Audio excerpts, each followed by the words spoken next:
Assalamualaikum warahmatullahi wabarakatuh. Bismillah, alhamdulillah, wassalatu wassalamu ala rasulillah Muhammad ibn Abdullah wa ala alihi wa sahbihi wa mawalah, la hawla wa la quwata illa billah, amma ba'd. Para rawuh yang sangat saya muliakan, sebagai penutup dari majelis yang telah kami lakukan dari awal Ramadan sampai hari ini, kami akan menerangkan tentang zakat fitrah dan takbir ketika di hari raya Idul Fitri maupun Idul Adha. Para rawuh yang sangat saya muliakan, wa tajibu zakatul fitri bisalah satyasya al-islami wa bihuru bisyamsi min akhir yaumin min syahr Ramadan wa wujudil fadli an qutihi wa quti iyalihi fi dzalikal yaum. Wajib membayarkan zakat fitrah. Zakat fitrah itu sendiri ada yang mengatakan zakatul fitri, atau ada yang mengatakan ulama zakatul abdan atau zakatul badan. Itu tergantung dari makna yang nanti akan tergantung di dalamnya. Kalau zakatul fitri berarti zakat untuk membersihkan. Ketika kita berpuasa banyak melakukan hal-hal yang kurang baik, untuk membersihkannya adalah dengan zakat itu. Kalau ulama mengatakan zakatul abdan, memang zakat itu ada dua. Pertama zakat mal, kedua zakat badan. Ada zakat harta dan ada zakat badan. Karena badan kita memang perlu untuk dibersihkan dengan membayar zakat. Ada yang mengatakan zakatul fitrah, ayal khilqah, ay nafsi, zakat jiwa, membersihkan jiwa kita dari hal-hal yang kurang baik dengan membayar zakat.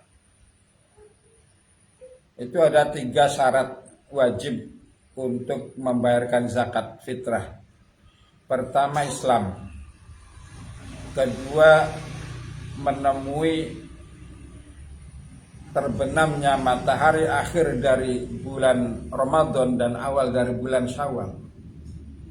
Itu bagi orang yang menemui awal dari bulan Syawal dan akhir dari bulan Ramadan, yakni terbenamnya matahari, dia wajib untuk berzakat fitrah.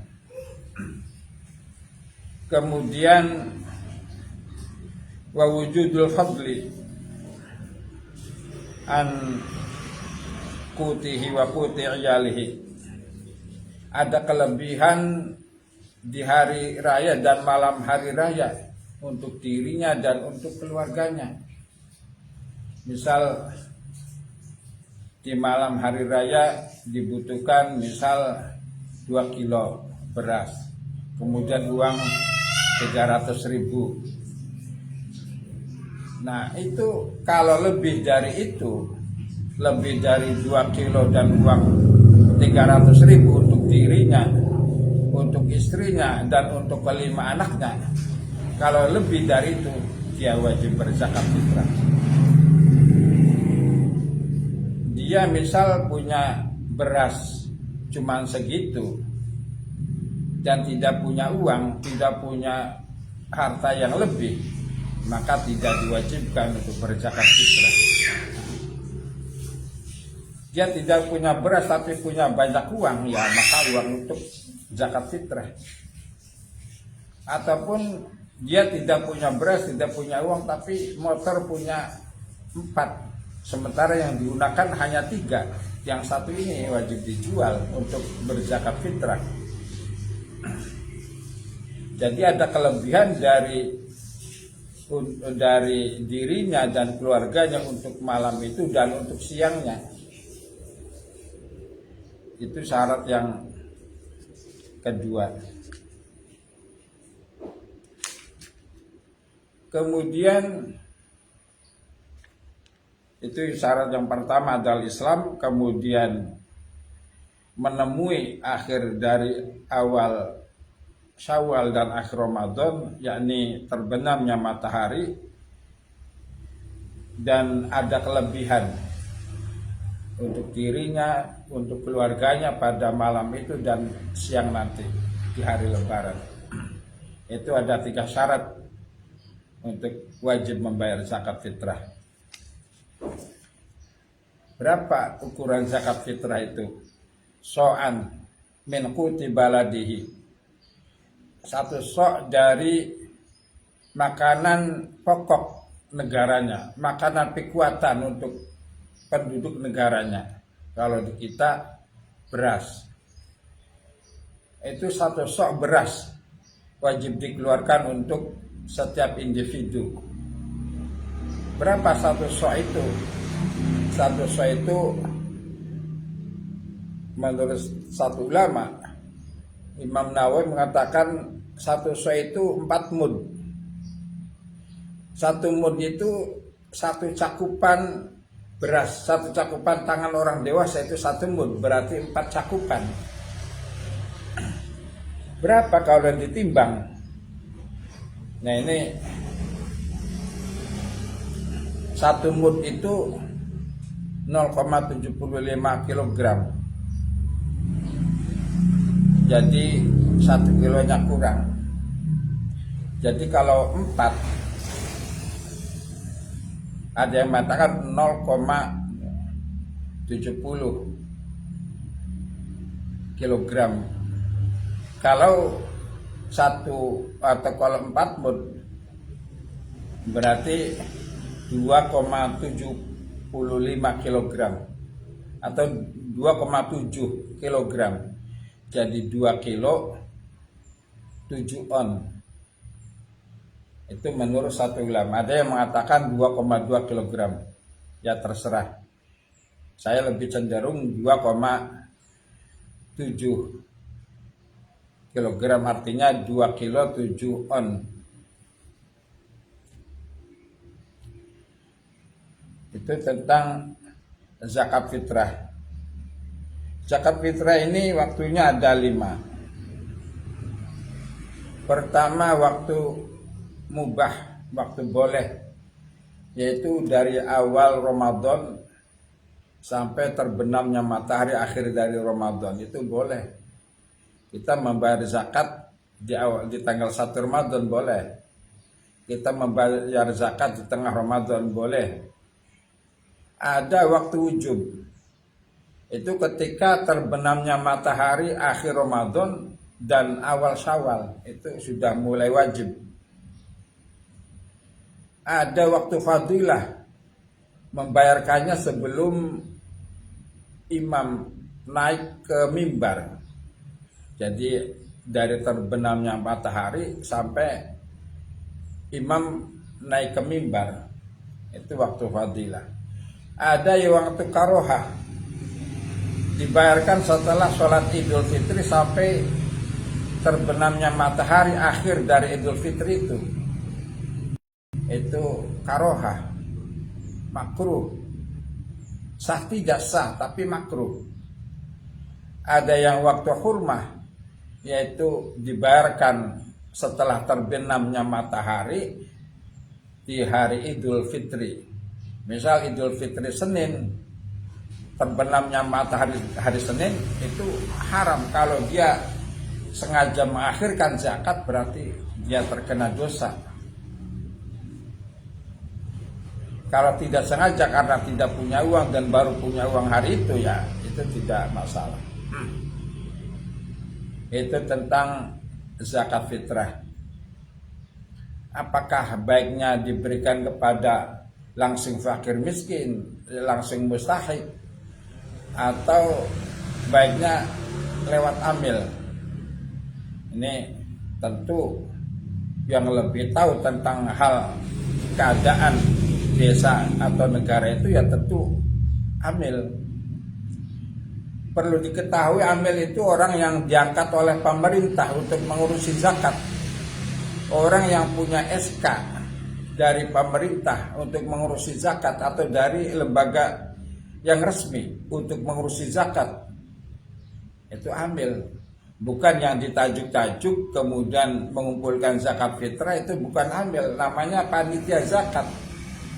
Kalau amil itu ada SK, ada surat keputusan dari pemerintah bahwa dia harus mengurusi zakat fitrah, itu adalah amil.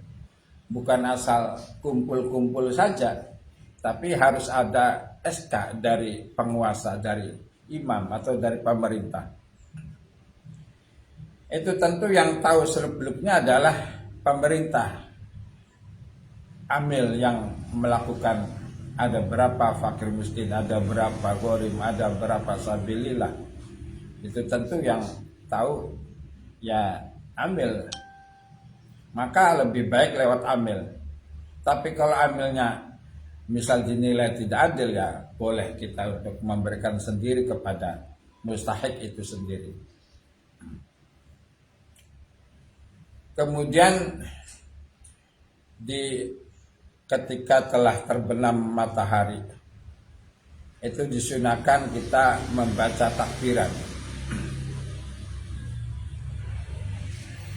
Takbir itu ada yang mursal, ada yang muqayyad. Wa yukabbiru min ghurubi syamsi min lailatul idi ila ayadkhulal imam fi sholati.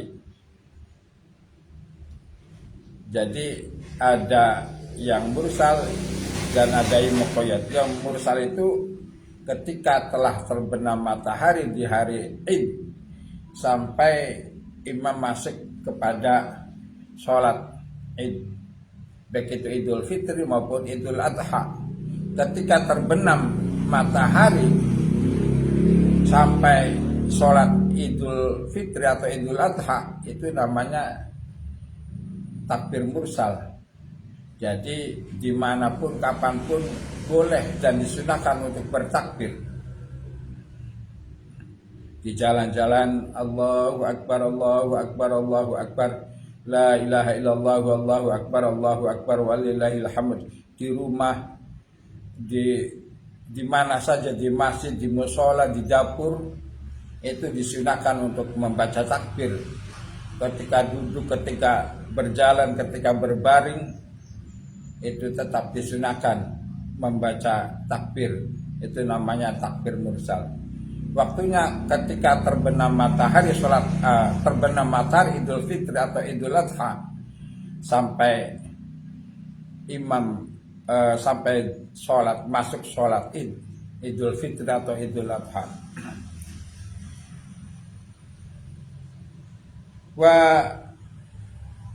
Dan ada yang takbir muqayyad, takbir yang hanya dilakukan setelah sholat, baik sholat fardu maupun sholat sunnah atau sholat janazah. Itu takbir yang dilakukan setelah sholat, namanya takbir muqayyad. Itu fi Idul Adha khalfa shalawatil mafruḍah min subhi yaumi Arafah ila al-asri min akhir ayami tasyrik. Itu dilakukan takbir muqayyad itu di subuhnya hari Arafah. Subuh tadi itu sudah disunahkan. Subuh tadi itu setelah sholat subuh tadi, Idul Adha, maaf. Jadi tanggal 9 Idul Adha atau hari Arafah, subuhnya itu, setelah subuhnya sudah disunahkan takbir. Kemudian duhur, asar, maghrib, malam Idul Adha itu disunahkan sampai akhir dari tasyrik. Misal Idul Adha hari Kamis, tasyriknya Jumat, Sabtu, Ahad. Ahad sore, asar, setelah asar itu sudah tidak disunahkan lagi takbiran. Jadi takbir itu ada yang mursal, ada yang muqayyad. Kalau mursal baik Idul Fitri ataupun Idul Adha, itu setelah terbenam matahari sampai dilakukan sholat Id, itu namanya takbir mursal. Ada takbir muqayyad, itu hanya pada Idul Adha setelah subuhnya hari Arafah sampai sholat asar. Setelah sholat asar akhir dari tasyrik, itu namanya takbir muqayyad. Apa dan bagaimana lafaz takbir itu? Dalam hadis-hadis disebutkan takbirnya itu Allahu Akbar, Allahu Akbar, Allahu Akbar, La ilaha illallah, Allahu Akbar, Allahu Akbar, walillahil hamd. Itu lafaz takbir. Dan disunahkan ditambahi setelah itu Allahu Akbar kabira walhamdulillahi katsira wa subhanallahi bukratan wa asila. La ilaha illallah wa la na'budu illa iyyahu mukhlishina lahuddin walau karihal kafirun. La ilaha illallah wahdah sadaqa wa'dah wa nasara 'abdah wa 'azza jundahu wa hazamal ahzaba wahdah. La ilaha illallah wallahu akbar. Ini yang tertera dalam kitab Tausyih Ibnu Qasim atau Qutil Habibil Gharib karya Syekh Nawawi Al-Bantani. Begitu lafaz takbirnya.